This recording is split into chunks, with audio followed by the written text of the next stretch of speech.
इस बजट के लिए हमारे वित्त मंत्री श्रीमान अरुण जेटली जी को हृदयपूर्वक बहुत बहुत बधाई देता हूं। गांव, गरीब, किसान, महिलाएं और युवा इस बजट का हमारा सबसे बड़ा फोकस है। इनके जीवन में क्वालिटेटिव चेंज लाने के लिए इसमें कई योजनाएं रखी गई हैं। यह बजट गरीबी से मुक्ति दिलाने के लिए समयबद्ध और व्यापक रूपरेखा प्रस्तुत करता है। किसानों की आय को दुगुना करने की दिशा में इस बजट में कई अहम कदम उठाए गए हैं। उनमें से एक महत्वपूर्ण कदम है प्रधानमंत्री कृषि सिंचाई योजना, जिसके तहत निवेश में अभूतपूर्व बढ़ोतरी की गई है और हर खेत को पानी पहुंचाने की दिशा में एक बहुत बड़ा प्रयास है। गांव के विकास में बिजली और सड़क, इस महत्व को मैं और आप हम सब जानते हैं। इस बजट में 2019 तक देश के हर गांव को सड़क से जोड़ने का एक बहुत बड़ा अहम संकल्प है। प्रधानमंत्री ग्राम सड़क योजना में अब तक की सबसे बड़ी धनराशि का आवंटन किया गया है। साथ ही साथ 2018 तक हर गांव में बिजली की सुविधा देने की व्यवस्था की इस बजट में स्पष्ट रूप से है। इससे ग्रामीण अर्थव्यवस्था को एक नई ऊर्जा मिलेगी, गति मिलेगी और सामान्य मानवी के जीवन में बहुत बड़ा बदलाव आएगा। हमेशा आप जानते हैं, गरीब से गरीब को पूछो, सामान्य से सामान्य व्यक्ति को पूछो, उसका एक सपना होता है अपना घर। हर गरीब का सपना है अपना घर। मिडिल क्लास हो, नियो मिडिल क्लास हो, उसका सपना कैसा पूरा करेंगे? सरकार की मदद के बिना संभव नहीं है। और इसलिए इस बजट में वो सारे प्रावधान किए गए हैं जिसके कारण हाउसिंग सेक्टर को बल देगा और सामान्य से सामान्य मानवी को घर देगा। इसके अलावा किराए के घर में रह रहे लोगों को किराए की राशि के ऊपर भी इनकम टैक्स में छूट में बढ़ोतरी की गई है। 5 लाख तक की आय वाले व्यक्तियों के लिए आयकर में कमी की गई है। हमारे देश में गरीबों के नाम पर राजनीति बहुत हुई। आप यह जानकर के चौंक जाएंगे कि गरीब मां अपने बच्चों का खाना बनाने के लिए जो चूल्हा जलाती है, उसके कारण उसके और उसके बच्चों के स्वास्थ्य पर गंभीर खतरा पैदा होता है।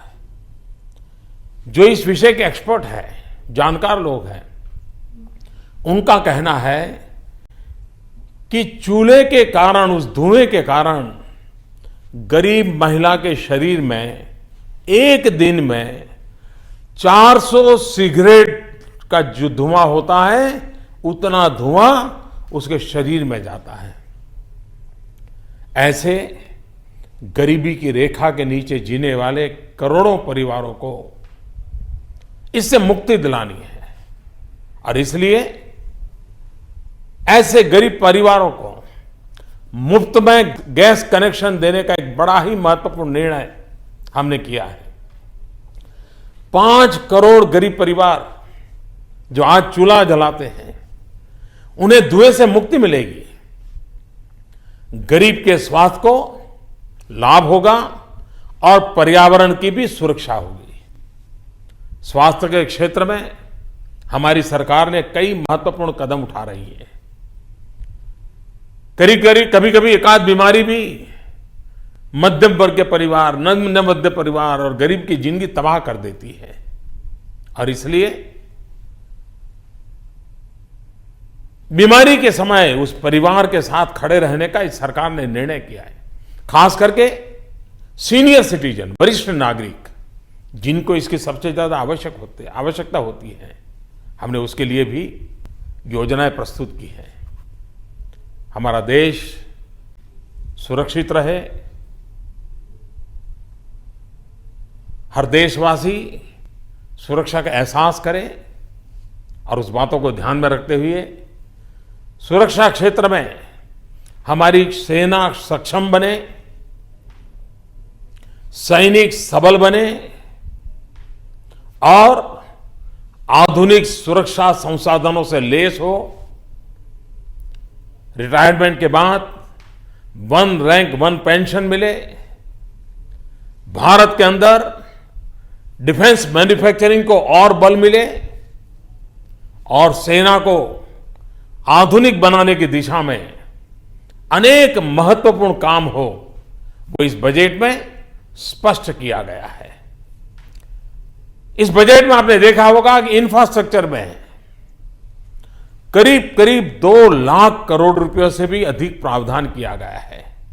उसका फायदा जो सीमावर्ती क्षेत्र हैं, जहां हमारी सेनाएं हैं, तैनात हैं, उनको जरूर मिलेगा। भारत का युवा आगे बढ़ रहा है, उसके रोजगार के अवसर बढ़ाने के लिए 2 नई पहल, फॉर्मलाइजिंग द इनफॉर्मल और एम्प्लॉइंग द अनएम्प्लॉयड, इसे हम शुरू करने जा रहे हैं। साथ ही साथ स्टार्टअप्स, क्योंकि मेरा तो मंत्र है startup India, stand up India.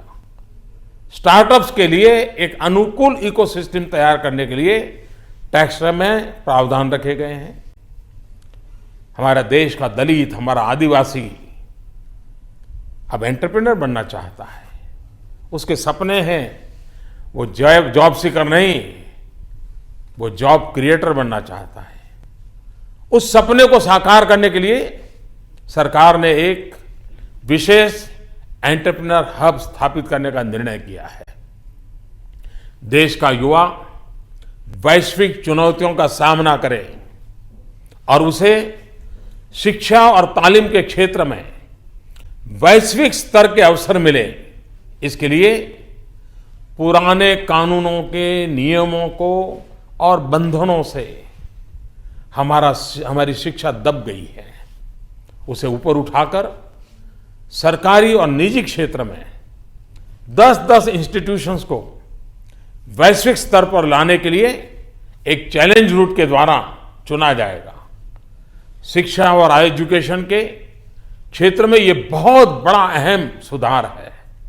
उनको आर्थिक मदद भी दी जाएगी और एक बार उच्च शिक्षा संस्थान का कंपटीशन का माहौल बनेगा। आप कल्पना कर सकते हैं कितना बड़ा परिवर्तन आएगा। लेकिन साथ साथ प्राथमिक शिक्षा, इसका भी उतना ही महत्वपूर्ण है। इतने सालों तक ज्यादातर सरकारों का प्राथमिक शिक्षा के प्रसार की तरफ ध्यान रहा, जो आवश्यक भी था। लेकिन आज की चुनौतियों का अगर सामना करना है तो शिक्षा के प्रसार के साथ साथ शिक्षा में गुणात्मक परिवर्तन लाने की आवश्यकता है। गुणवत्तापूर्ण शिक्षा मिले, दूर सुदूर गांव में रहने वाले बालकों को भी गुणवत्तापूर्ण शिक्षा मिले, उस पर हम बल दे रहे हैं। और उसके लिए इस बजट में गुणवत्ता पर बल देने वाले विषयों को प्राथमिकता दी गई है। हमारी सरकार हमेशा देश की जनता पर भरोसा रखने के पक्ष में रही है।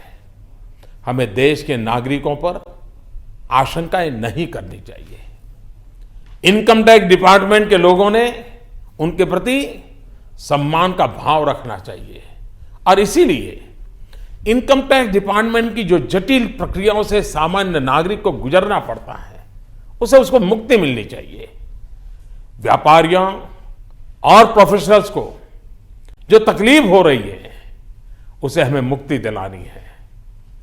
इस बजट में सामान्य आय वाले इस वर्ग को टर्नओवर पर प्रिजम्पटिव टैक्स भरने से इन प्रक्रियाओं से मुक्ति मिल जाएगी। ये एक बहुत बड़ा सरलीकरण इस टैक्स बजट सिस्टम में किया गया है।